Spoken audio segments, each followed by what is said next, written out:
भाई तो दो लड़की से एक साथ शादी करेगा क्या? हाँ यार करूंगा। तुझे अजीब नहीं लग रहा? अजीब का क्या है भाई, दो लड़कियां मुझसे शादी करना चाहती हैं, ये तो सुनहरा मौका है मेरे लिए। तेरे मजे है भाई, है दो जुड़वा बहनों से शादी करने जा रहा है, बस थोड़ा सवाल कर ना। राहुल मन ही मन बड़ा खुश था। दो जुड़वा बहनों से उसकी शादी होने वाली थी। उसके मन में तो लड्डू फूट रहा था, लेकिन दो जुड़वा बहनों के साथ घर में जो कलेश आने वाला था उसके बारे में तो राहुल को पता ही नहीं था। राहुल के पास ये मौका अचानक से आ गया था। राहुल की माँ 1 साल पहले ही गुजर चुकी थी।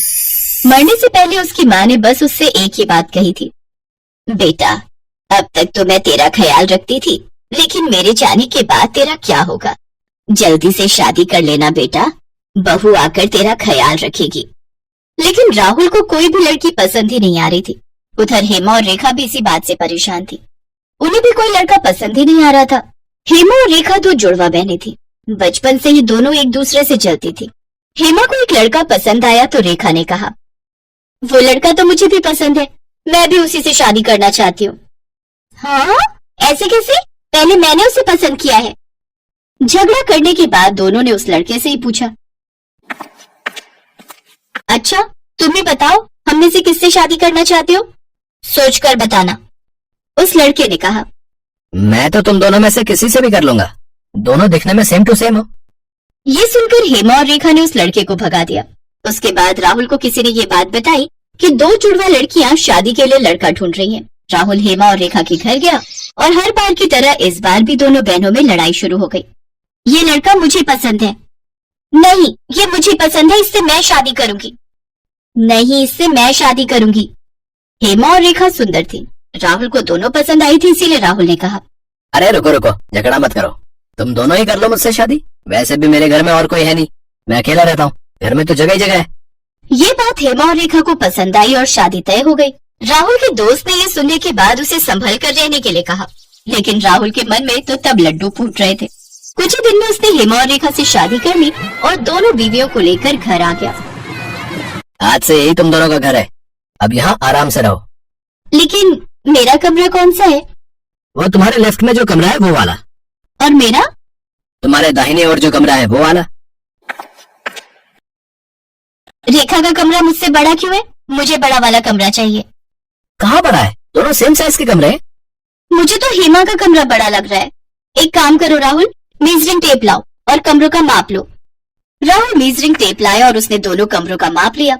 रेखा का कमरा हेमा के कमरे से ½ फुट बड़ा निकला और उस कमरे को लेकर दोनों बहनों में लड़ाई शुरू हो गई। तू हमेशा अच्छी चीजें ले लेती है, बड़ा वाला कमरा मुझे दे। अच्छा, तू ऐसे ही हमेशा मुझसे सब कुछ छीन लेती है। ये मेरा कमरा है, चल बाहर निकल। कुछ ही देर में दोनों का झगड़ा मारपीट में बदल गया। ये देखकर राहुल दोनों को रोकने के लिए आगे बढ़ा। अरे अरे क्या कर रही हो तुम दोनों, रुक जाओ, पहले दिन ससुराल आके कोई मारपीट करता है क्या? अरे रुक जाओ। राहुल रोकने के लिए गया और 2 थप्पड़ उसे ही पड़ गए। राहुल वहाँ दोनों बहनों को छोड़कर कमरे से बाहर चला गया। अरे ये क्या मुश्किल हो गई, हे भगवान मुझे बचा लो। कुछ देर बाद मारपीट रुक गई। राहुल ने दोनों से खाना बनाने के लिए कहा, लेकिन ये सुनते ही फिर से दोनों की लड़ाई शुरू हो गई। रेखा तू खाना बना ले। हाँ मैं क्यों बनाऊं, तू बना ले। झगड़ा रोकने के लिए राहुल ने कहा, अच्छा ठीक है, शांत हो जाओ, मैं बना लेता हूँ खाना। लेकिन फिर भी दोनों के बीच पनीर के साइज को लेकर झगड़ा शुरू हो गया। हेमा का पनीर बड़ा है। हाँ तो मैं अच्छी हूँ इसीलिए मुझे बड़ा पनीर मिला है। मुझे भी बड़ा पनीर चाहिए। एक के बाद एक झगड़ा होता रहा। राहुल परेशान हो गया। ऊपर से दोनों दिखने में एक जैसी थी, इसीलिए कौन रेखा है और कौन हेमा ये समझ नहीं आता था। राहुल हेमा के पास जाकर कह देता था, रेखा तुम कितनी खूबसूरत लग रही हो। हेमा गुस्सा हो जाती थी और राहुल रेखा के पास जाकर कह देता था, हेमा तुमने कल अच्छा खाना बनाया था।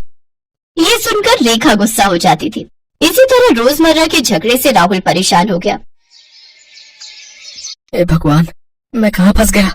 सोचा था एक बहन खाना बनाएगी और एक बहन मेरा सर दबाएगी, कितना मजा आएगा, लेकिन ये तो उल्टा मुझे ही सब कुछ करना पड़ रहा है।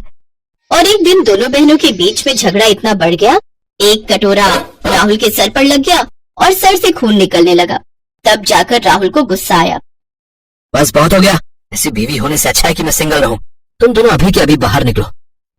राहुल ने दोनों को बाहर निकाल दिया और अगले ही दिन दोनों को डिवोर्स दे दिया। दो जुड़वा बहनों से एक साथ शादी करके उसका शादी से ही भरोसा उठ गया और फिर पूरी जिंदगी वो सिंगल ही रह गया। राहुल ने कभी शादी नहीं की और दोस्त यारों के सहारे खुशी खुशी जिंदगी गुजार दी।